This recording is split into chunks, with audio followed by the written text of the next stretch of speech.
have a conversation with some of the former workers of the Bogoso-Prestea Mine. You may have seen in the news that they have been demanding a few things they say is due them. But let's get context at how they have come so far. And joining me this morning is Gabriel Dobi, former worker, Bogoso Mines, and as well Kwame Cheyado, former worker, Bogoso-Prestea Mines as well. Thank you for joining us. How have you been? I'm good. And you? I'm okay. Thank you for asking. So for your, you and your colleagues, how long have you been out of work? We've been out of work close to 3 years now. 3 years? Yeah, 3 years now. Okay. Formally, officially, when was the takeover? Okay, thank you very much, and greetings to your viewers and all the former workers of Bogoso-Prestea Mine. In fact, we are grateful for having us here on your show. In fact, we were previously a good mine, and that was Golden Star. And the Golden Star went out and they give the mining lease to FGR as a blue good. That was 2020. So when FGR came in fact, things were not good. So we heard that, okay, fine, if that's the case, then we have to do something about it. When you say things were not good, what do you mean? I mean, when you say things were not good, in fact, things that, such as equipment and the payment of salary and arrears and all that, you know, they were not coming. So we called upon the minister, so we protested against it. So the minister came, the then minister, Honorable Samuel Bujinapo, terminated the lease of FGR, Bogoso. And the lease was transferred to Health Goldfields. In fact, we were happy, all the community were happy that at least Health Goldfields is going to turn things around for us so that all this kind of hardship and everything will go off. When they came in close to 1 year now, I mean, the minister told them that they should pay all entitlement due to the workers. So they should pay all entitlement due to the time that FGR took over, yes, or all the way when it was golden? No. From the time that FGR took over. So from the time FGR took over would be just a year, would it not? Yes, please. Okay, but you have been out of work for 3 years. 3 years. So how do we reconcile that? Okay, how do you reconcile that? Okay, let's take it as this one. You were at work 2020 when FGR time. Okay, things were not good. 2024, we were laid off. Okay, some of us were essential workers. Okay, we were taking charge of everything. So we are hoping that when the new operator comes on, all of us will get back to work and everything will be paid. Okay. That's what I mean, yeah. So FGR is supposed to take over the imbalances that happened at the time they took over, or at the time that the company had transitioned twice and there were challenges? Okay, it means that when you are a new operator coming in and you are going to inherit the assets of it, see, the law says inherited both the liabilities and assets both liabilities of the previous company. Then Health Goldfields also has inherited from FGR. From FGR. What FGR as well inherited from the previous. I see. Okay. So when they came in, that was the promise made to us that they are going to pay all the entitlements. And we are talking about a Senate contribution. We are talking about Provident funds. We are talking about redundancy package, leave balances, and all that. Okay. And when the transition was going on between FGR and the Golden Star, nobody was asked to go home. Okay. Nobody was asked to go home. You stayed? We stayed. Okay. But when Health Goldfields came in, okay, they disengaged. I have my letter here. That they come and gave me the letter. I was part of the essential workers. They said, okay, they are doing the thing in phases. Okay, then it will mean that you've been out of work just a year, not 3 years. Yeah, for when you talk about the time that Health Goldfields enter in, we talk about a year. But when we start from FGR. Okay, yeah. That's clarity. Well, your colleague Kwame Che as well has joined us via Zoom. Kwame, thank you for joining us. And so you, together with your colleagues, are as well demanding everything that's due you. For you as well, what's the situation with you?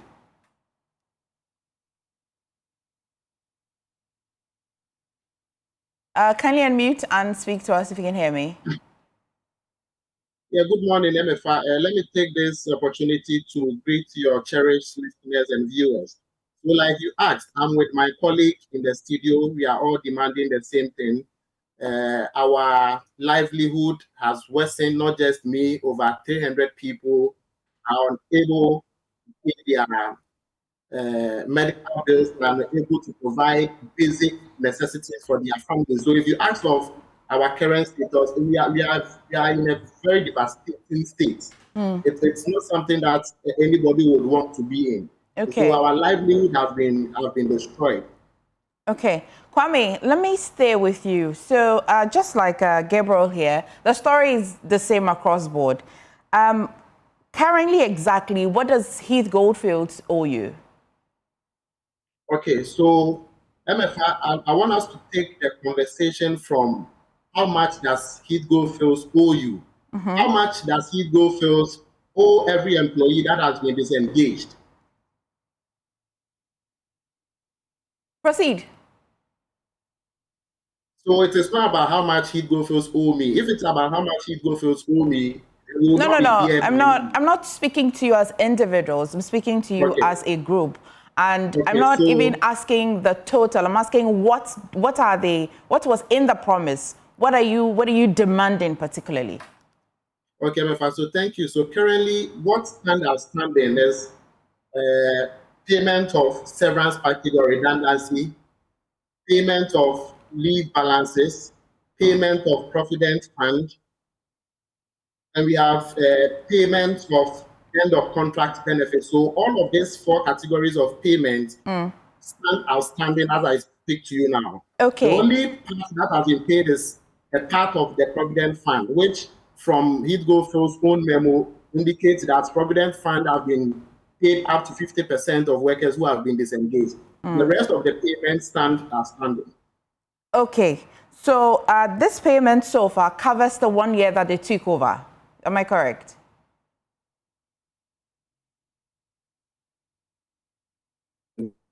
Okay, back in studio, Gabriel. So in the list, because I have the letter here as well, telling me the tranches of monies or whatever entitlement that Health Goldfields has to give to you. This one covers what period? The money that the entitlement. The entitlement. What period does it cover? It covers everything. The time that we have the time that Goldfields came in. Health Goldfields came in. Okay. Okay. So was this some sort of an understanding, more like a friendly understanding, or this is a legal document that you can enforce? You see, we call upon the minister, and the minister came there to have a conversation with the workers and the management of Health Goldfields. Right. And they gave them 120 days to rectify all outstanding payment to the former employees. And they agreed? They agreed to do so. Okay. Okay. So far you've agreed to do so, we are looking forward. And they've proceeded to actually pay some part of it? They pay some part of it. Okay. And the huge part of it have not been paid. Does the minister know this? Does he know that the instruction he gave to Health Goldfields? Okay, so we heard that the minister asked some people to go on site just to look at things. So we are yet to receive that report from Health Goldfields that indeed the 120 days has already expired. So how are you people surviving? It's very difficult, very difficult. When I was coming MFR, a lot of testimonies have been given, and people have died. Some of the ex-workers, former workers have died, leaving the entitlement behind. Children have been dropped out from school. People have been asked to evacuate from their homes. You see, but pay them so that they will get some money just to do something for themselves. Does it look like they want to pay? Because, of course, they've made some commitments. You see, they've made commitment, but how will you be able to be shifting a payment? Let me tell you, MFR, when FGR was in the picture, okay, they gave us same payment timeline. Schedule that they will pay this amount in a percentage form, okay? We said, no, we need our full money. That is why when Health Goldfields came into the picture, we said, okay, this is a glory for Bogoso-Prestea Mine. Okay. But when they also came to, they gave us the same picture that the payment will be made in batches. Repeatedly shifting the payment lines to a certain day. When was the last time they shifted a timeline? There was a money supposed to be paid on September. September, they didn't pay it. Later on, an MOU was agreed, signed with the Ghana Mine Workers Union that now they are going to pay the money in December. If you are going to pay the money in December, give us the timeline. Of course, For us as a former workers, we will say that, okay, December, last day of a December that we are expecting. But if you are to pay all the entitlement to the workers, and you have to pay the Provident funds for all workers, and you are shifting the Provident funds to December, the rest of the money, when are you going to pay it? So clearly, it tells us that, okay, now you want to know what level of capacity or financial that Health Goldfields brought to the company. Two things. You want to find out whether they even have the capacity to pay, and whether or not they will pay. Whether or not they will pay. Okay, do I still have Kwame with me? Kwame? Unfortunately, we've lost Kwame, so I will stay with you. But if you're waiting for the minister, we're just a few days shy of December. We're entering into December very soon. How would you know the capacity, the financial capacity of this company? You see, MFR, thank you very much. You see, we were crying that a previous operator of Bogoso Mine, okay, they were not having the financial capacity to turn the mine around. So all of us were crying to have someone who is well capable to, operate the mine. Okay. So when we had these Goldfields coming to the picture, we say, okay, that's nice. But you coming, the minister have deleted you that, okay, before you start the mine, pay all the entitlement, all the arrears to the former workers before you start. But the mine is operational now. That's what I've heard, that the mine is operational. In fact, they have reported some accidents with some 3 illegal miners who've lost their lives at a place that, so which means that it's operational. Yeah. It's operational. MFR, this is something else. You see, so you think about how many? A little over 300 or 400? The workers, 400. 400. 400 workers. And none of you have tried to get a job anywhere and all of that? That's a mistake some of us did, okay? Now, when we were at home and some of us were essential workers, hoping that, okay, let us protect the company. Let us protect the assets for the government, so that when the new company comes, we can all go back.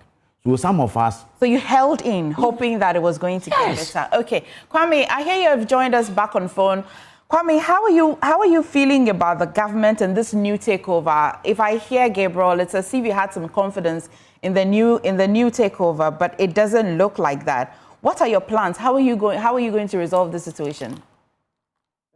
Like Gabriel has highlighted, we welcome this reassignment with all happiness, not only with workers but the entire community, because the basis on which FGR lease was terminated because they were financially incompetent to run the operation. So we were informed that government is going to give the lease to somebody who is proven to have financial and technical competence. So we welcome this deal with all happiness. But where we stand now, the basis of our call and the reason why this issue is becoming alarming is that somebody who is proven to be financially competent is unable to pay us our full entitlement. Even beyond the fact that the minister has given an ultimatum for the company to pay us our full entitlement, the company is not able to pay. And if somebody owes you or I owe you, and on countless times you are unable to pay what you owe me to me, what does it mean? It is two things. It is either you don't have it or you have reasons why you are not paying. The latter cannot be so because there is a commitment from Health Goldfields to make those payments. Right. So it is about the capacity to pay. At this point, we are only telling government that what you told us about this company, that it has proven competent financially and technically to run the operation, is not what we are seeing now. What we are telling government is that it is not too late. Government should sit down, go back to the drawing table, and right the wrongs. Government has to right the wrongs. So government has to investigate the capacity of Health Goldfields and look at bringing somebody who has the competence financially to run the operation so we can all have peace. So Gabriel is unable to confirm emphatically whether the mine is operational now. Kwame, are you able to tell me that it is operating fully or not? So I think that the mine is in partial operation. Okay. Not full operation, yeah. Okay, partially operating. So all of you that left, did they promise of reintegrating you at some point when the company is well seated or situated? So MFI, you see, the discussion becomes a bit different when it comes to re-engagement. Now, if you owe me and you ask me to sit home up until a time you are ready to engage me, which I don't know whether it is 1 year, 2 years, 3 years. How can I be home waiting for employment when I don't have the access to basic needs? I understand, Kwame. So if it is about continuous service, that one we can say, okay, then we are working. So let's give it time. Let's continue to work, and by God's grace, we'll get paid. But this one, people have been disengaged and they are home. The law says that if you terminate somebody's employment, what you have to just do is to pay everything that is due the person. Okay. So our point is that pay as our entitlement. That does not mean we will not work with Health Goldfields. If there's an opportunity and there is somebody who is competent and running the operation in a manner that we feel that this is a company we can work with, and it is just not necessarily Health Goldfields, we are all young guys and we are willing to work at Bogoso-Prestea. Thank you, Kwame. I'm going to let you go and just finish up with Gabriel here. Gabriel, so what exactly are you calling on the government for? Yeah, we are calling for the government and the sector minister, Honorable Amakofi-Boa, to step in. That brings someone who is capable to run the mine for us. Because Prestea Bogoso Mine, is the largest concession that we have in Ghana. So look at the other mines around us. They are doing well. Although, I mean, they have ups and downs, but look at Bogoso. Look at the tax that, the government is losing. So it should usher in someone who is financially capable to run the mine. Because what Health Goldfields are doing right now, it tells us clearly that, they are not up to the tax. So we are calling upon the government and the sector minister. They should step in and help the community, because the community is, deteriorating. Okay. And in the meantime, what would you be doing? You have to eat. Yeah, we have to eat. We have to eat. Our kids have dropped. When I was coming, one of the press called that, the husband just died. Okay, there's nothing at home. And things are going on. People, healthcare, they are not able to access just healthcare and education.